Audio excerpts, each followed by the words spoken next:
নমস্কাৰ এনিএম টিভিলৈ স্বাগতম জনাই ষ্টুডিঅত মই প্ৰণামী আগন্তুক 3 জানুৱাৰীৰ পৰা অনুষ্ঠিত হ'ব গুণোৎসৱ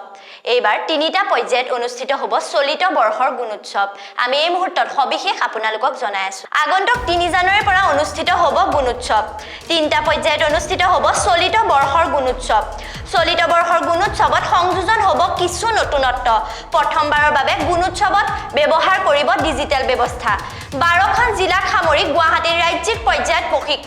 প্ৰশিক্ষণৰ কাৰ্যসূচী মুকলি কৰে শিক্ষামন্ত্ৰী ডাক্তৰ ৰণোজ পেগুৱে আমি এই মুহূৰ্তত জনাব বিচাৰিছো এটা ডাঙৰ খবৰ আগন্তুক 3 জানুৱাৰীৰ পৰা অনুষ্ঠিত কৰা হ'ব গুণোৎসৱ আৰু এবাৰ তিনিটা পৰ্যায়ত অনুষ্ঠিত হ'ব চলিত বৰ্ষৰ গুণোৎসৱ